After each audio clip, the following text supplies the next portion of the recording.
Bom, olá pessoal, estamos aqui para mais um estudo Vida e Obra de Leon Denis. Desde já nós agradecemos pela companhia, por estar nos acompanhando aí nas nossas redes sociais, Facebook, YouTube e também no Spotify. Sempre lembrando que é muito importante o nosso engajamento, no compartilhamento, na divulgação, nas curtidas e principal é se inscrever no nosso canal, para que aí sim a gente tenha maior número e o YouTube até nos auxilie a ampliar a divulgação daquilo que a gente tem feito na divulgação do pensamento e da vida de Leon Denis. Hoje nós iniciaremos um capítulo do livro Leon Denis, o Apóstolo do Espiritismo, Sua Vida, Sua Obra, intitulado Provas e Decepções. Para quem está pegando aí pelo livro, página 239. O PDF, página 174. Eu achei interessante o título do capítulo, porque eu achei que tinha passado tanta prova e tanta decepção. Aí o Gaston ainda dedica um capítulo para reforçar isso, Não bastava até agora, todo o capítulo fala das dificuldades que Leon Denis passava, que ele enfrentava. Mas aí esse aqui ele vai trazer algumas questões que são interessantes para a nossa análise, para o estudo, até assim, das batalhas que enfrentava na época, que são muitas vezes diferentes das nossas. E Gaston vai começar esse capítulo fazendo uma correção não vou chamar de erro, mas de uma informação que ele colocou lá atrás, e a gente até alertou, quando ele falou que Leon Denis, numa outra ocasião, no outro congresso, havia cessado o seu trabalho de divulgação através da palestra. E ele começa se explicando.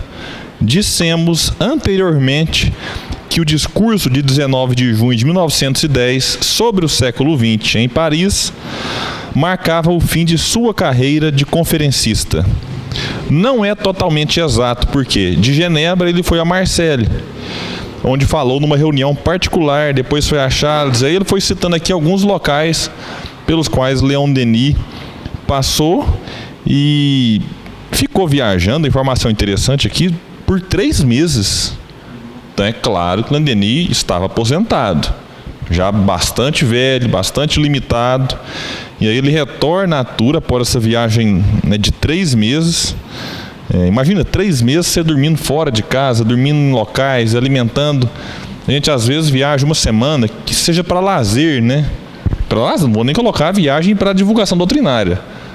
Para lazer, que você escolhe o hotel que você vai ficar, a dieta ali, o regime que você vai se sujeitar, a alimentação. Vai dar uma saudadezinha de casa. Imagina 3 meses, nas condições da época. E aí ele volta para Tours, para encontrar de novo a tranquilidade. Mas não é isso que ele encontra de imediato. Vai destacar o Gaston que as invejas mais ou menos disfarçadas, os rancores mais ou menos incontidos se faziam presentes por instantes. E por causa disso, Denis sofria em silêncio. Então ele volta e, obviamente, aí você fala assim, mas por que ele não ficou sabendo disso antes?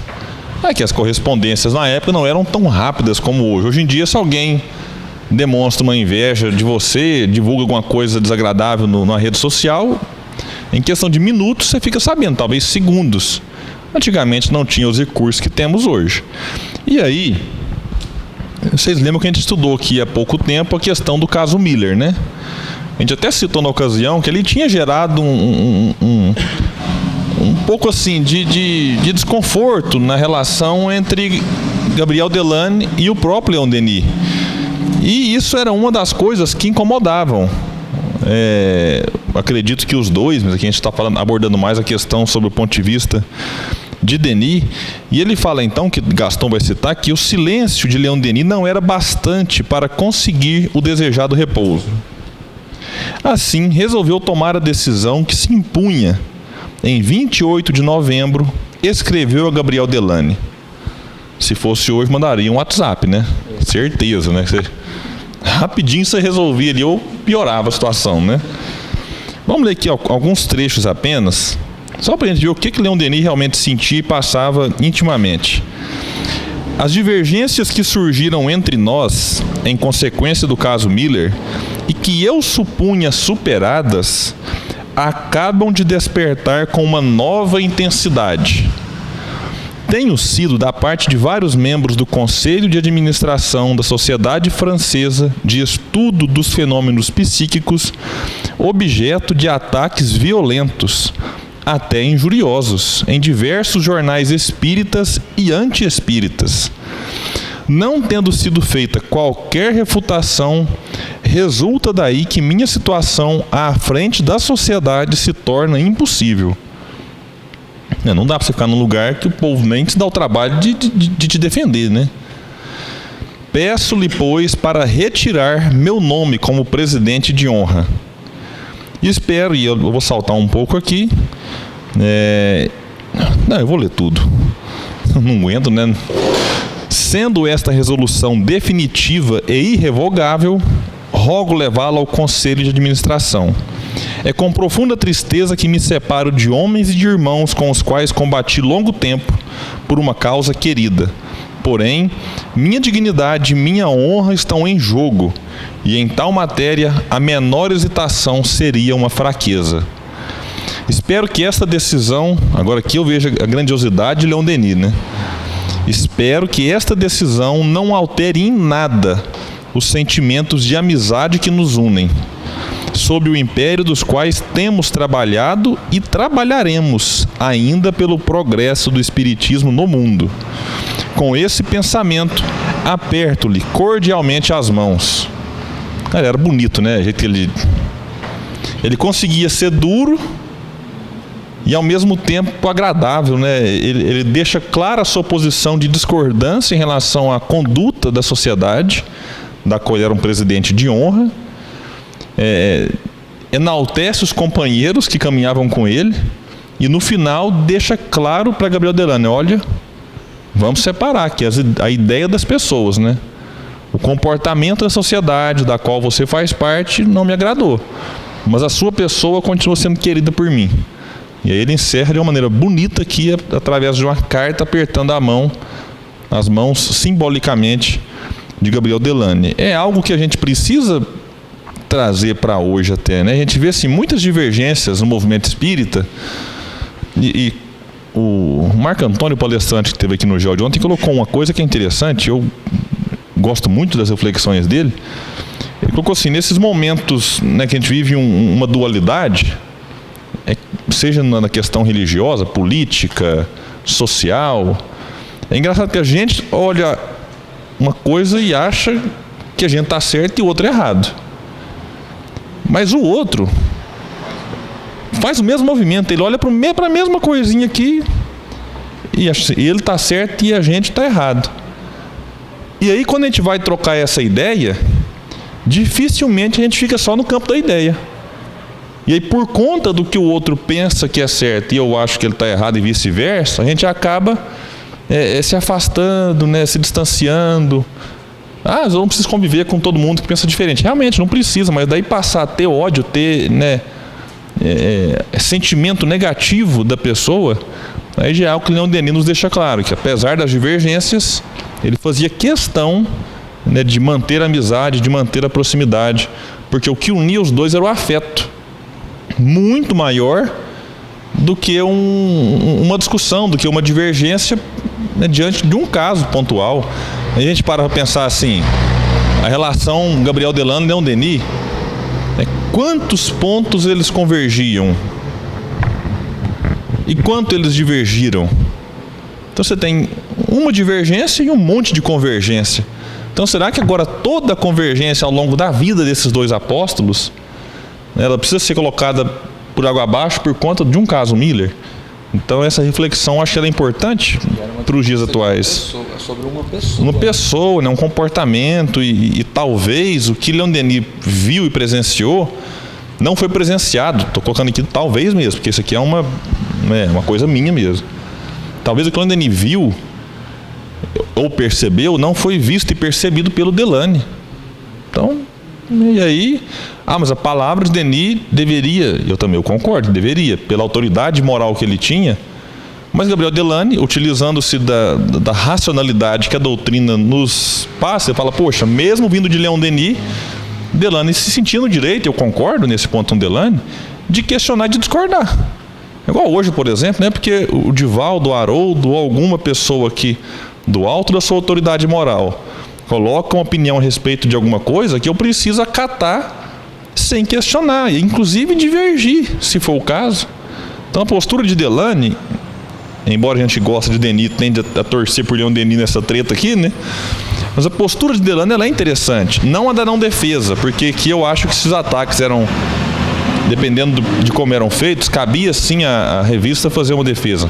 Mas eu digo a divergência que houve entre um e outro, tanto de Delany quanto em relação a Denis e vice-versa. Denis dizia, Delany, você está errado.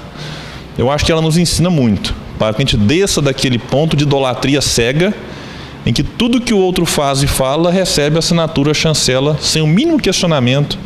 E isso, né, tem feito muito mal, né, às religiões desde todos os tempos, e a gente percebe que às vezes isso também já tem feito mal ao próprio movimento espírita. E aqui os dois grandes paladinos, né, o Gastão deixa bem claro isso no final. Os dois grandes paladinos da doutrina, por uns instantes separados, não cessariam de se estimar e de continuarem paralelamente sua bela e nobre tarefa. Então aqui o Gastão depois, alguém quer comentar algo a respeito dessa relação aqui? E o Gastão depois já vai passar para uma outra grande prova que Leon Denis enfrentava, que era a da visão cada vez mais enfraquecida, que a gente já citou aqui em vários estudos, mas aí ele vai reforçar aqui agora que essa era uma grande preocupação de Denis, que ele fez uma operação de catarata, né, feita há 2 anos, que não trouxera qualquer melhora. Os médicos e os médiuns curadores consultados não lhe conseguiram nenhum alívio. Lembrei do Chico aqui também, né? Com problema de visão, vai lá, procura o Zero Igual, né? Procura os... O Zero Igual ofereceu. O Zero Igual ofereceu, né? Então, assim, faz parte da prova do indivíduo ali. Não tem jeito, ele tinha que aprender a conviver com aquilo, porque o recurso que o Denis busca, tanto na medicina terrena quanto na espiritual, não foram suficientes para melhorar o seu quadro. Então, eu vejo assim, que o simples fato dele não desprezar a possibilidade de ser curado por um médium é interessante, porque Kardec, hoje a gente olha com muitos maus olhos para o médium curador, né? E se Kardec estudou e dedicou um trecho do Livro dos Médiuns a respeito dessa possibilidade, por que não recorrer a ela? Agora, não pode se revoltar diante que tem pessoa que assim, não fui curado, então logo eu que sou espírita, logo eu que estudei, logo eu que faço caridade, não recebo, né, o mérito da barganha, né? A ideia da barganha que falávamos antes de começar o estudo aqui do Leon Denis. Então, aceitar com resignação, que foi o caso aqui, né? Depois já te passo, Gustavo, só para concluir o raciocínio. Denis suportava com calma e resignação esta prova, que ele via avançar numa implacável marcha desde sua juventude, mas quanto sofria por isso. Então, é claro que ele padecia. Não dá para falar assim, que beleza, né? Piorou a visão. Então, ele, claro que tinha um descontentamento, mas aceitava com calma e resignação. Eu também ia destacar, você foi falando aí, eu também ia destacar a questão do Leon Denis ter procurado médiuns curadores, né? Porque às vezes a gente vê espírita passando por problema, mas ele não vem na casa espírita pedir ajuda, né?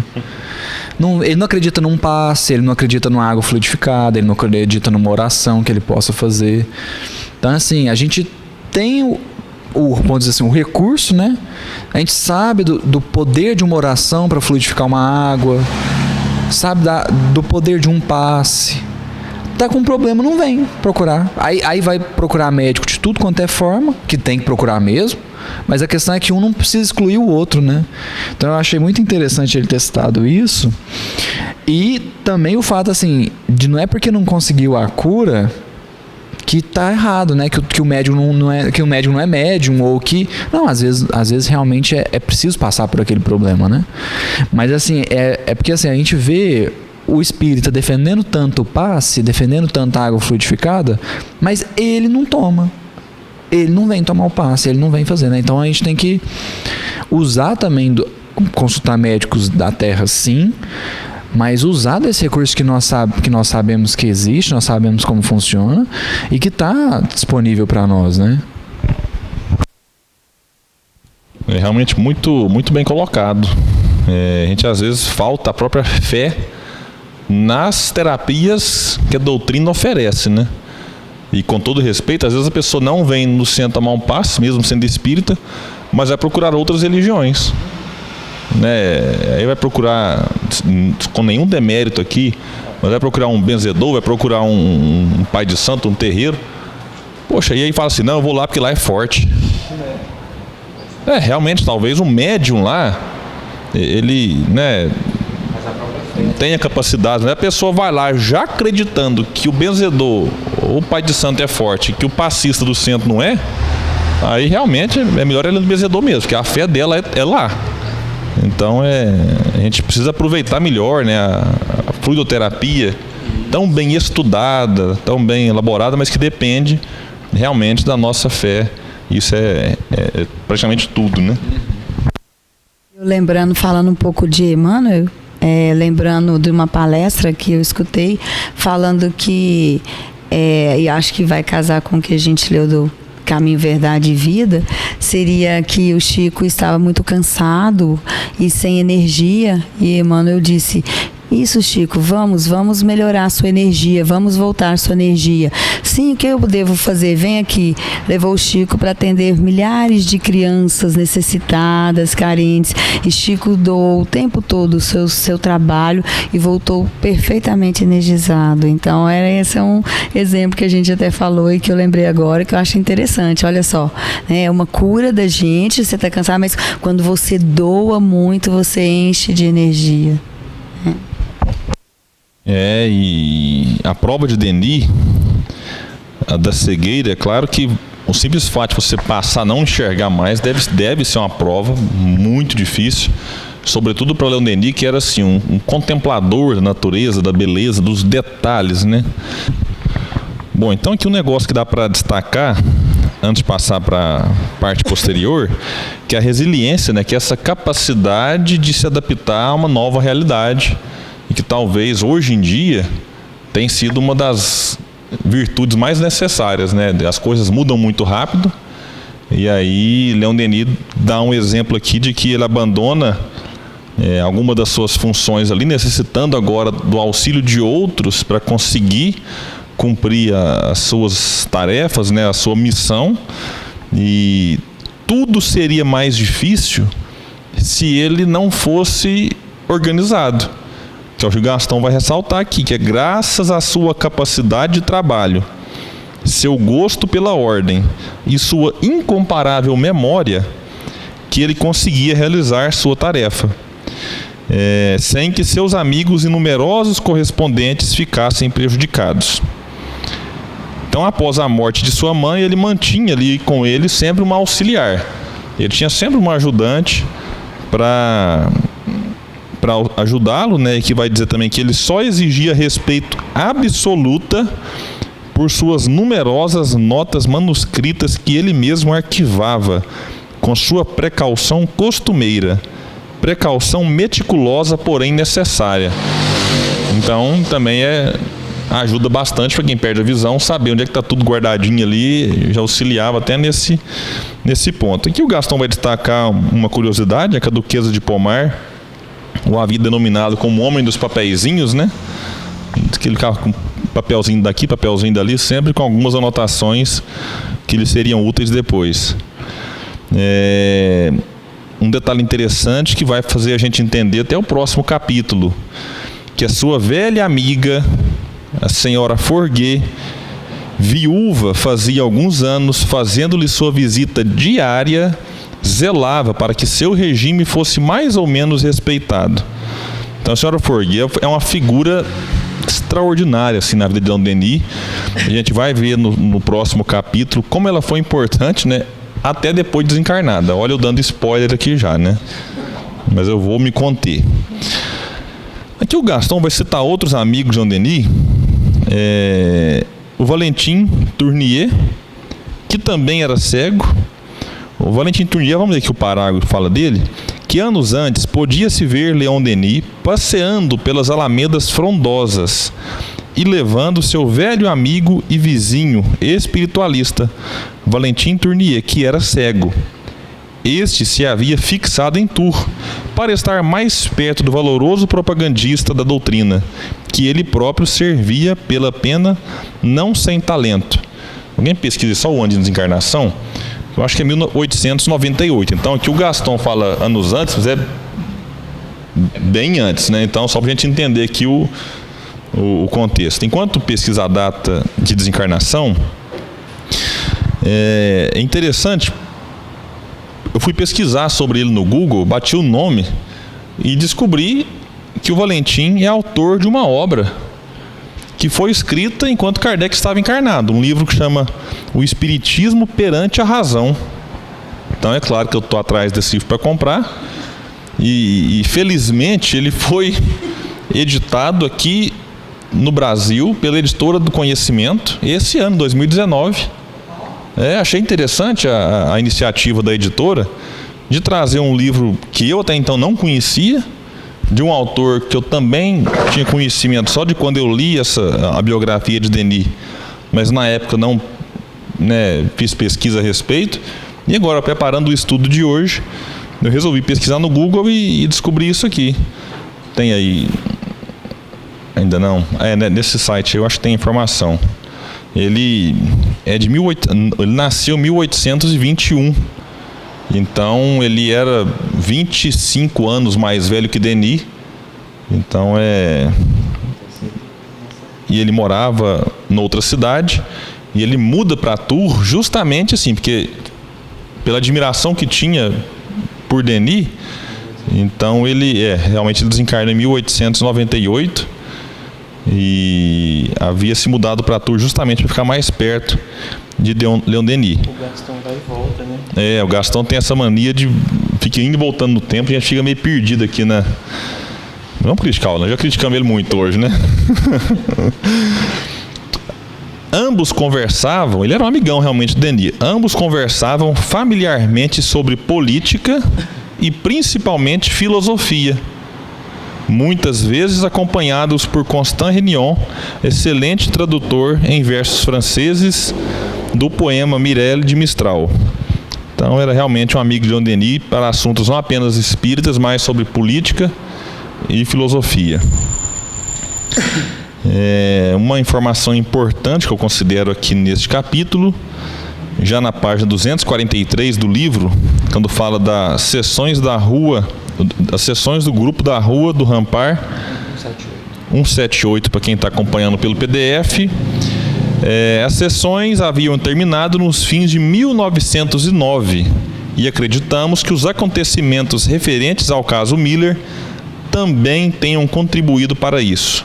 Todavia, as reuniões continuaram em caráter particular na casa da senhora Forguet. Então a gente vê de novo a senhora Forguet aqui, ela que acolhia essas reuniões lá na presença de Leon Denis e de alguns outros médiuns.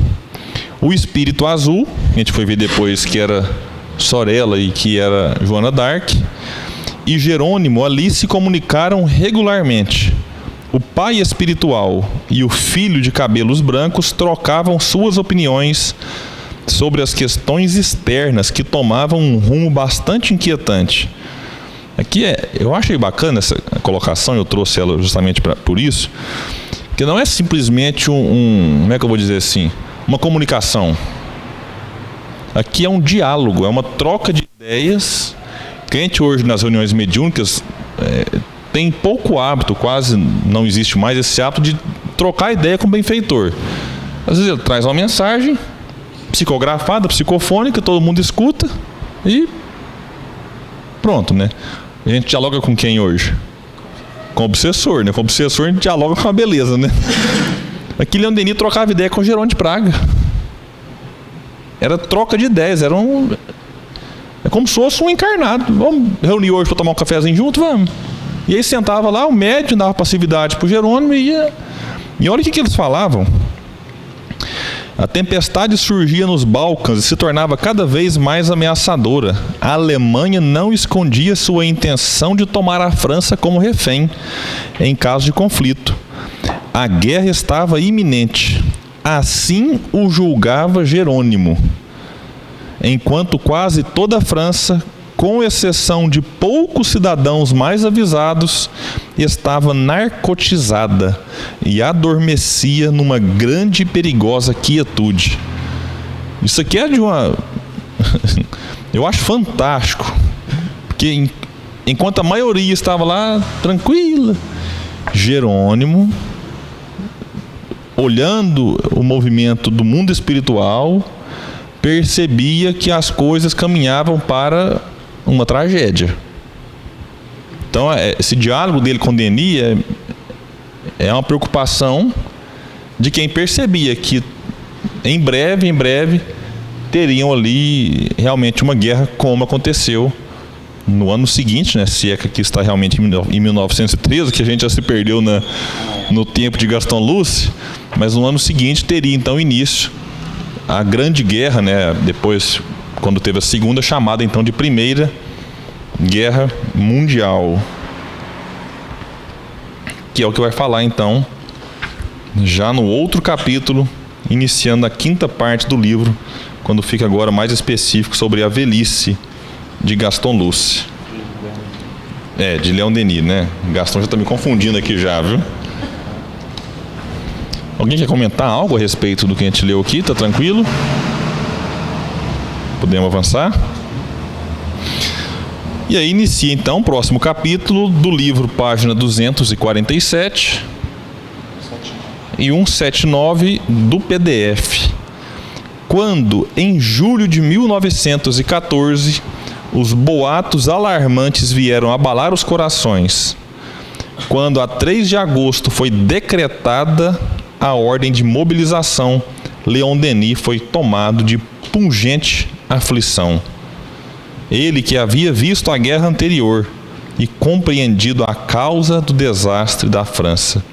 Então, os historiadores vão apontar que, inclusive, por questões mal resolvidas da Guerra Franco-Prussiana, né, que Leon Denis participou em 1870, né, que essas sujeirinhas ali que ficaram debaixo do tapete, essas questões mal resolvidas, que, vamos dizer assim, foi um dos incentivos para que tivesse então origem essa Primeira Grande Guerra. E é claro que a França é envolvida diretamente nela.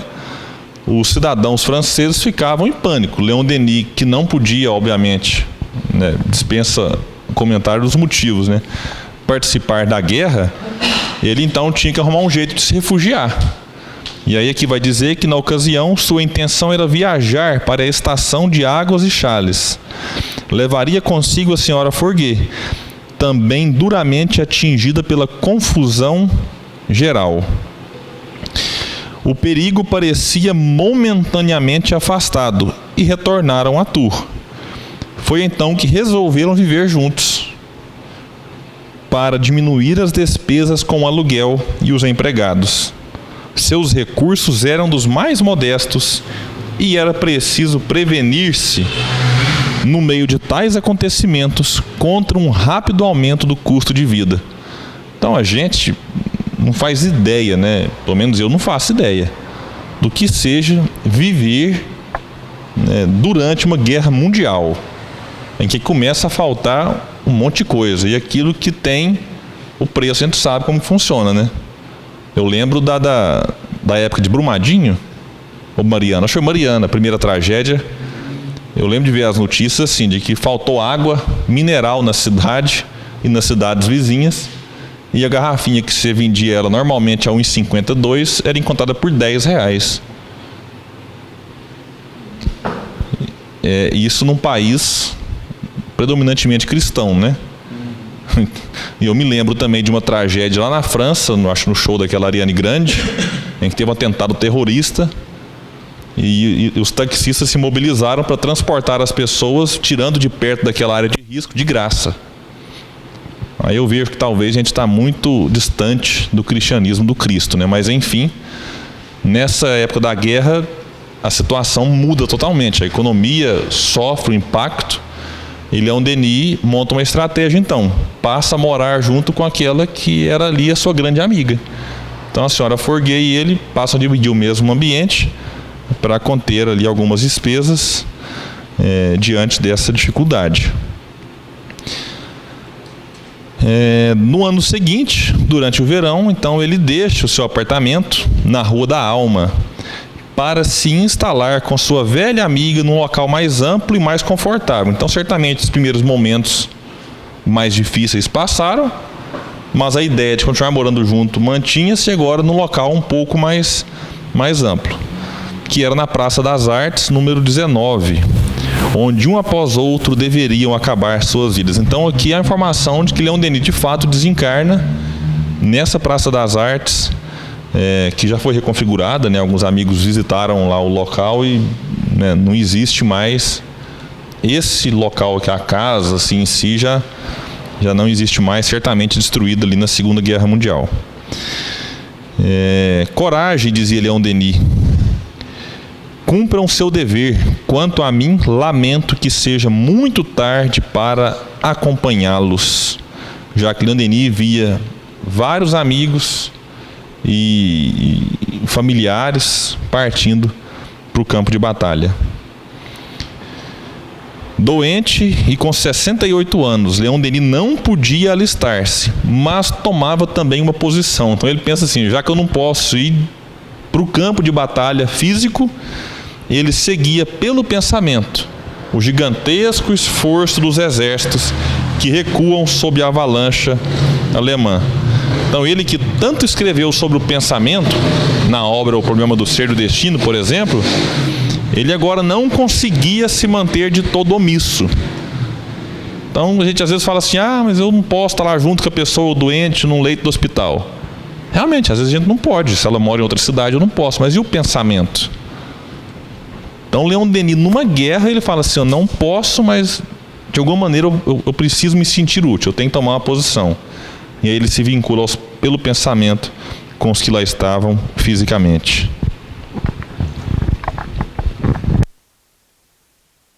Aqui tem que citar Emmanuel, né? Não tem jeito. Não tem jeito de passar nisso aqui e não lembrar. No livro Alma e Luz, capítulo 4, o Emmanuel vai comentar um versículo da segunda carta aos Coríntios, capítulo 1, versículo 11. Paulo diz assim, ajudando-nos também vós com orações por nós, para que pela mercê que por muitas pessoas nos foi feita, por muitas também sejam dadas graças a nosso respeito. Isso aqui é meio que Paulo reconhecendo o valor da oração intercessória, né? Então ele manda agradecer as pessoas que oraram por eles, né? Que aí é o pensamento que o Leon Denis está dizendo aqui, né? Mas o que eu queria destacar aqui, eu cheguei a conversar com o William já sobre isso, é porque vai chegar um momento aqui que Leon Denis vai... Aliás, é esse momento aqui, né? Coragem, cumpram o seu dever. Quanto a mim, lamento que seja muito tarde para acompanhá-los. A gente pensa assim, mas Leon Denis queria ir para a guerra? Leon Denis queria participar disso? E aí o Emmanuel vai comentar esse versículo de Paulo, e ele diz assim, o mal empreende o ataque, o bem organiza a defesa. O primeiro movimenta a agressão, estabelece o terror e espalha ruínas. O segundo mobiliza o direito, cria energias novas, eleva sentimentos e consciências. E aí mais para frente ele faz assim, ele diz assim, é necessário que o bem organize a defesa. Muita gente pergunta, combater por quê? Estamos com Jesus, que ensinou o bem e a paz. Entretanto, é indispensável não esquecer que existem padrões de pacifismo e padrões de passividade. O mestre é o príncipe da paz. Contudo, é imprescindível raciocinar quanto ao que seria o cristianismo se Jesus houvesse entrado em acordo com os fariseus do templo.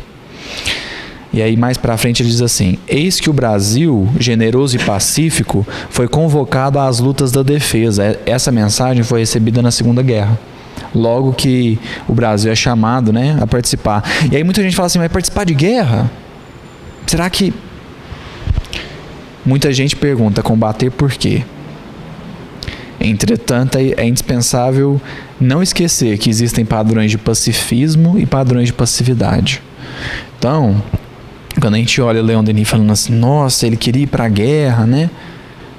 Às vezes é nesse pensamento de ser pacífico sem ser passivo, né? Porque às vezes a gente se omite, a gente fica na passividade, né? Não faz nada. Critica o mal, mas não faz nada para que o bem prevaleça, né?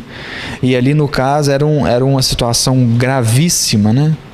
A guerra já estava instaurada, não é? Leon Denis não está promovendo a guerra, né? Ele está manifestando o desejo de estar participando, defendendo o país, né? Então, é bem o caso que o Emmanuel defende aqui, né? Da gente se atentar, porque aí ele faz a comparação. Imagina se Jesus tivesse entrado em acordo com Pilatos, por exemplo. O que seria do cristianismo? Ele teria morrido de idade, mas e daí? Será que importa, né? Então é a gente aprender a diferença entre pacificação e passividade, né? Entre ser pacífico e ser passivo. O que você está comentando sobre essa mensagem é o que o Emmanuel comenta aqui no A Caminho da Luz. Olha só, o capítulo chama Provações Coletivas da França. A grande nação latina, por causas somente conhecidas no plano espiritual, é esmagada e vencida pela orgulhosa Alemanha de Bismarck, que por sua vez embriagada e cega no triunfo ia fazer jus às dores amargas de 1914 a 1918.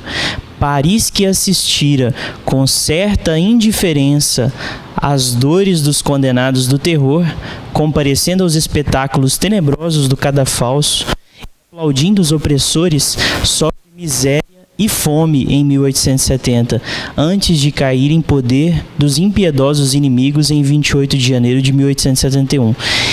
O Emmanuel fazendo justamente essa comparação das duas guerras, né, de 1870 e da Primeira Guerra Mundial, e fazendo uma estruturação ali de causa e efeito com as omissões anteriores da França, né? Então, assim, existe um fio, né, um nexo causal que liga a história que a gente mal consegue vislumbrar, né? Mas que é sempre os movimentos históricos da humanidade como um todo, ela acontece sempre de uma forma que faça a reparação daqueles erros passados, né? Então, se a gente está vendo algum problema hoje, é consequência de alguma coisa errada que a gente fez ontem, né? Então é nessa época que Leon Denis recebe então o auxílio da senhorita Claire Boumard, que substituía em suas funções outra secretária, Camille Cheze, que foi obrigada a deixar Tours. Então, Claire Boumard, é bom lembrar, que acompanhou Leon Denis até o seu desencarne e escreveu uma obra que a gente recomenda sempre, Leon Denis na Intimidade. É uma biografia mais sentimental, digna de um coração feminino mesmo, assim. A maneira como ela escreve é emocionante. A gente indica fortemente para quem quiser aprender um pouco mais sobre a vida de Denis, também buscar não apenas aqui com Gaston, que já é essa escrita mais técnica, né? Mas buscar lá em Claire Boumard esse lado mais esse toque da emotividade, do sentimento. Uma informação também interessante é que Jerônimo trazia regularmente suas mensagens no pequeno grupo e informava seu filho, está aqui entre aspas, né, sobre os acontecimentos, esclarecendo-o e tranquilizando-o. Então, quando a gente busca informação hoje sobre alguma tragédia, né, no Google, em algum jornal, Leon Denis buscava com o mundo espiritual, né? Falou: como é que tá a guerra aí? Era assim mesmo, ele ia buscar direto na fonte ali, né? Falava: essa aqui não falha, né? Privilegiadíssimo, porque Leon Denis recebia, inclusive, algumas profecias em relação ao desdobramento da guerra. Tem noção do que é isso, né? Todo mundo preocupado. A Alemanha vai invadir Paris e o Jerônimo não vai. Não vai. Mas se invadir é o fim. Mas não vai. Mas como assim não vai? Não vai. E de fato, eu não estudei com profundidade a Primeira Guerra Mundial, mas parece que não invadiu mesmo. Então eu acho que Jerônimo, ele acertou na previsão. E Jean de Domremy, que é a Joana d'Arc, estava trabalhando na frente de combate. E você pega a Joana d'Arc, sai lá da Guerra dos 100 Anos, né, em que a França estava sob o domínio inglês. Aí ela já reencarna com aquela missão de liderar a França, devolver a ela a motivação que precisava para se desvencilhar daquela dominação inglesa. E agora, 500 anos depois, quase, aqui estava de novo Joana d'Arc, liderando a França, agora do mundo espiritual. E aqui Leon Denis coloca o Gaston coloca várias reflexões e falas, né, que Leon Denis colocou lá no livro O Mundo Invisível e a Guerra, que é bom dizer que durante a Primeira Guerra, Leon Denis escrevia regularmente artigos a respeito do desdobramento. E depois esses artigos deram origem ao livro. Então o livro não foi assim, Leon Denis, como outros. Deixa eu escrever um livro sobre a guerra. Não. Ele escrevia quase que mensalmente reflexões a respeito, artigos que depois foram compilados por ele mesmo, e não é uma obra póstuma, né? É uma obra organizada por ele. É que a gente se emociona muitas vezes, né, Tarso, com a maneira como Leon Denis, até as que o Gaston colocou aqui no livro, se alguém quiser destacar alguma aí, fica à vontade, mas é emocionante, assim, ao mesmo tempo muito motivador, a forma como ele buscava ali. Eu acho que era primeiro escrevendo para ele mesmo, né? Diante do sofrimento que ele vivia, ele escreve algo que o motivava, mas que também motivava quem estava no campo de batalha.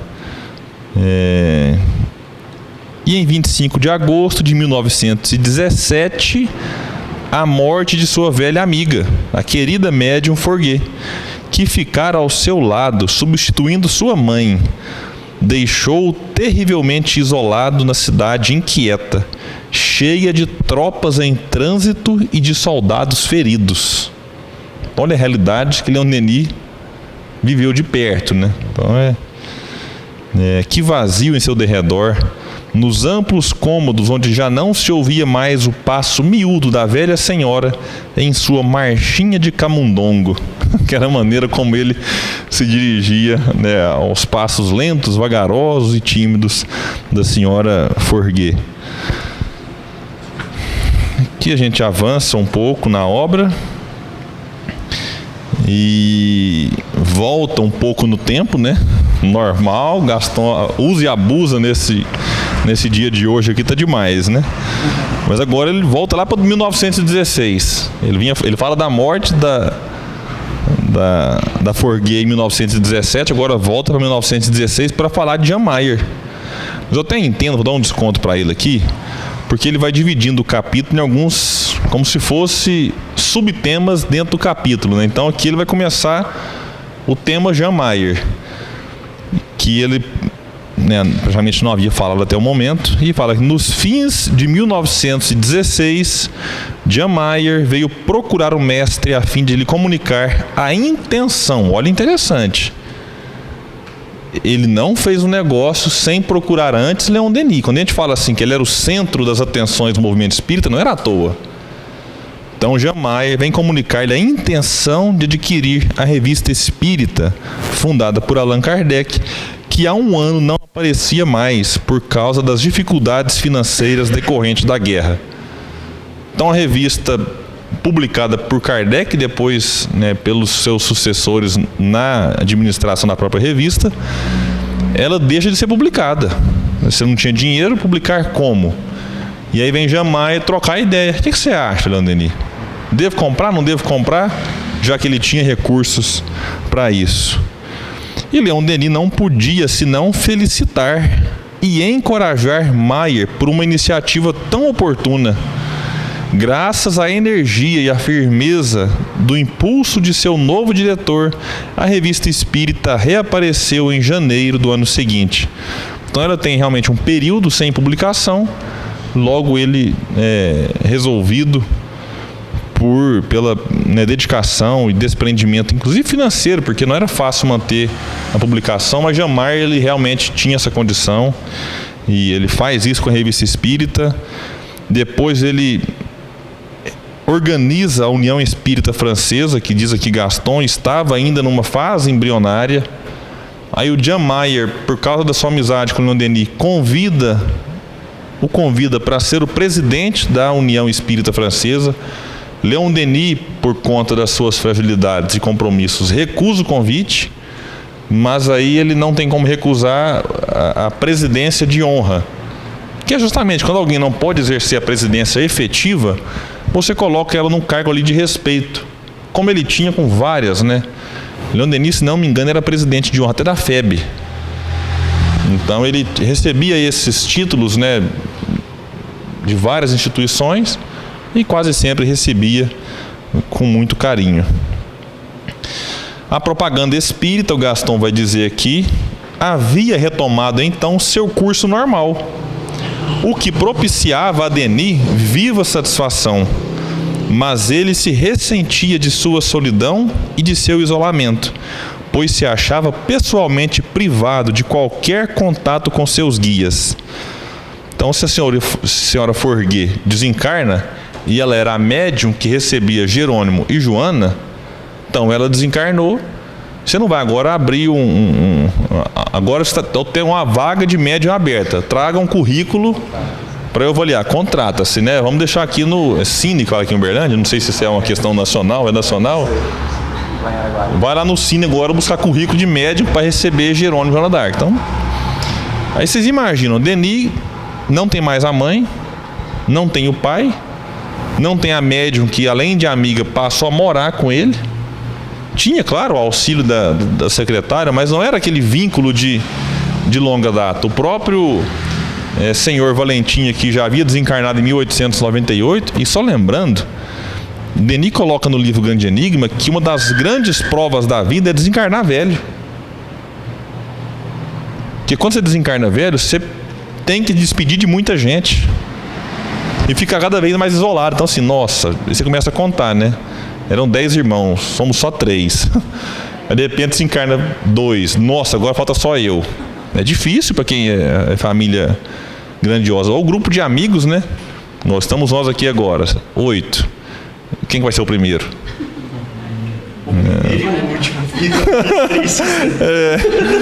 Então assim, você fica naquela preocupação, né? E aí é difícil para a pessoa lidar com essas despedidas e encarar a solidão. Quantas pessoas, né, tem a casa cheia de filho, de repente o filho casa para um lado, casa para o outro, e aí fica só ele e a esposa, ou ela e o marido, e de repente um desencarna e fica...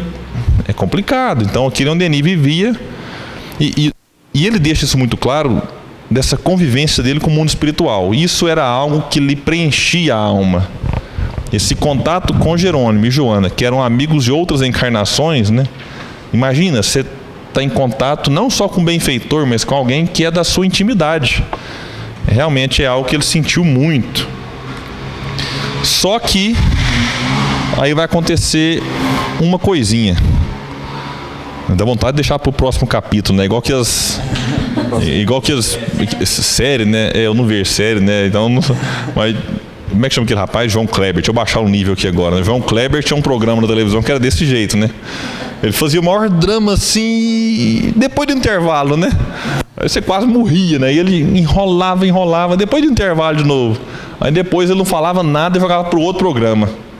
E era um negócio tão fútil assim, né? Eu falei, como é que eu preocupava com aquilo, né? Mas aqui dá vontade de deixar esse suspense, mas vamos lá. O que acontece então? Denis fica algum tempo, né, anos aqui, como o Gaston coloca, vivendo uma cruel privação. De repente, bate na sua porta 2 senhoras de Paris, que chegaram lá com uma carta de recomendação de Le Marie. Então elas resolveram passar um mês de férias na região de Leon Denis. Nós viemos passar um mês aqui, Lemarie mandou a gente, né, te procurar. Eu falei, tudo bem. E aí no transcorrer da conversa, Leon Denis comenta do amigo cego que obtinha comunicações escritas. Essas senhoras então resolvem ver esse amigo de Leon Denis e ele então organiza uma pequena reunião. Aqui a gente percebe como que a espiritualidade vai agindo, né? E Leon Denis não sabia que uma delas então era médium, porque elas não disseram para ele. Assim, diz Leon Denis, minha surpresa foi grande ao vê-la logo mergulhada num transe e ouvir uma voz forte anunciar a presença de meu guia, do poderoso Espírito cujos sábios conselhos e terna solicitude sempre me dirigiram e sustentaram em minha faina de pregador. Então Leon Denis reconhece de imediato a presença de Jerônimo através daquela senhora que aparentemente, por acaso, bate na sua porta com uma recomendação de Lemarie. Uma conversa, mais uma vez, uma conversa se estabeleceu entre nós e durante cerca de 1 hora, pensou assim, conversando com o benfeitor 1 hora, durante 1 hora, esse espírito me transmitiu suas opiniões sobre a situação do espiritismo, falando de nossos trabalhos comuns no passado, com pormenores e particularidades que a médium não podia absolutamente saber. Todos os que, outrora, participaram das sessões descritas em meu livro No Invisível, reconheceram Jerônimo de Praga, enquanto que a médium ignorava completamente tudo quanto se referisse a esse eminente espírito. E agora vem um detalhe, né? Após algum repouso, durante a mesma sessão, a senhora Forguet comunicou-se e explicou, na forma alegre que lhe era peculiar, que, tendo visto quanto seu amigo sofria por estar privado de todo relacionamento com o além, procurou e acabou por descobrir a médium e lhe sugeriu a ideia de vir a Tours para visitar Denis. Ora, acrescentava ele, essas senhoras parisienses julgavam que tinha vindo à minha casa por sua iniciativa própria, o que comprova, mais uma vez, que os homens cedem muito mais do que geralmente pensam às influências dos espíritos. Não tem condição, senhor. Quando li isso pela primeira vez, na minha primeira leitura dessa obra, eu disse, não pode, né? Porque a gente sabe que os espíritos influenciam, que eles agem daqui, como diz a questão 459, né? Eles, de ordinário, são eles que nos dirigem. Mas não chega a pensar que nesse nível, né? De 2 senhorinhas lá em Paris, de repente recebem um pensamento. Nossa, que vontade de conhecer Tours. Ele pensa assim, não, do nada, vê um pensamento, né? Engraçado. Então, se fosse hoje, né? Eu quero viajar, pra onde? Você vai no Google, né? Aí assim, pra onde que eu vou, né? Mas depende onde que é, Tarso? No final do ano aí? Guarujá, né? Assim, Guarujá. Aí vinham outras propostas mais locais, né? Aí, então você pensa assim, Rio Grande do Norte, e aí vai atrás, vai saber como que elas chegaram até Lemarie. Então assim, é um desenrolar. Aí chega lá, bate na porta, Denis podia simplesmente, né, não, beleza, então não falado para ela dessa reunião e vão. Então tudo feito pela Forguet do mundo espiritual. E detalhe, ela tem que procurar, né? O detalhe aqui procurou e acabou por descobrir a médium. Então, assim, deixa eu agora ver aqui quais os médiuns reencarnaram em Paris, aqui que estão lá, né? E aí vamos ver qual aqui agora que tem a condição, vamos chamar de fluídica, de trabalhar com o benfeitor que ela tanto conhecia. Então, realmente há uma manifestação intensa aqui, latente, da senhora Forguet nessas médiuns. Ainda bem, né? Não, e pensa, gente, para Denis, eu fico tentando imaginar a surpresa e a satisfação dele, né? De vai lá, tipo assim, mostrar para elas uma escrita direta, e de repente, do nada, uma incorpora e começa a falar. Imagina a emoção dele. Imagina até assim, né? Ele de olho fechado assim, aí de repente... Ela tá entrando em transe? Meu Deus do céu, o que tá acontecendo? Assim, ela tá entrando em transe, meu Deus do céu, a comunicação começa. Mas eu queria puxar 2 pontos aqui, que na verdade é um comentário só. Quando ele vai falar do Gaston, do Jerônimo de Praga, ele diz assim, ó: esse espírito me transmitiu suas opiniões. Isso junta muito com o fato, né, da senhora Forguet procurou e acabou por descobrir uma médium. Porque às vezes quando fala de espírito, acha que o espírito sabe tudo, né? É espírito, então sabe. Não, mas foi o mentor que falou. Falei, mas Jerônimo de Praga transmitiu opiniões. Não foi leis, não foi verdades, foram opiniões, né? Então, esses 2 trechos, né, o Jerônimo de Praga transmitindo opiniões e a senhora Forguet indo procurar saber. Ou seja, então não sabia. Então não é assim, porque desencarnou e fala assim, agora eu sei tudo. Então assim, é igual Kardec fala, né? Tem espírito que sabe menos que a gente encarnado. Então a gente atentar para isso, porque tem muita casa espírita que acaba se perdendo por conta do mentor. Não, porque o mentor falou, às vezes é um obsessor que está lá falando e todo mundo achando que é o mentor falou, está falado, ninguém discute, ninguém questiona. Se Jerônimo de Praga tem opiniões, com quem que nós estamos trabalhando? Que vai ter leis para falar, que vai ter assim, não é assim e pronto. Então assim, até porque eu fico pensando assim, se o espírito ficar chateado de estar sendo questionado, então ele não é tão superior assim. Mas não pode questionar o espírito. Falei, por que não pode? Ele fica triste. Se ele ficar triste, então ele é igual eu, né? Então ele não é um mentor, ele é um Gustavo, né? Então assim, a gente primeiro não tem o medo de questionar, porque pelo contrário, imagina se um professor vai ficar chateado do aluno estar questionando. Se é mentor mesmo, o questionamento, claro que a intenção, né? De novo a gente volta no comentário inicial. Com uma boa intenção de querer saber, né? De estar interessado em saber, ele é muito válido. Porque, eu quero saber, por que você está dizendo que tem que ser assim? Por que tem que ser? Aí eu aprendo, né? Então não tem que ter medo de questionar e muito menos acreditar cegamente, seja o espírito que for. Kardec analisou todas as mensagens, por mais que tivesse assinado o espírito de verdade. Agora, o espírito de verdade passou por análise. Imagina que mentor que não deve passar. E todos, na verdade, mentor que é mentor mesmo tem que incentivar isso, né? A procura, fica feliz, né? Em ver as pessoas questionando, querendo saber, porque isso demonstra interesse, demonstra seriedade, né? Então é pegar esses 2 pontos para reforçar isso. Espírito não sabe tudo. Claro que tem espírito que sabe muito mais que a gente, graças a Deus, mas tem espírito que sabe menos, né? Então a gente pegar esse ponto aí para ter atenção, né? Bom, então é isso. A gente sugere para que aqueles que nos acompanham leiam o livro realmente, né? O Gaston até vai colocar aqui. O Mundo Invisível e a Guerra foi publicado em 1919. Então depois que passa ali a guerra, Denis organiza, talvez faz ali alguns ajustes, o que é natural, e publica essa obra muito bacana, que não fica falando só de guerra. Ali traz conceitos de dever, de imortalidade da alma, de reencarnação, então, de mediunidade.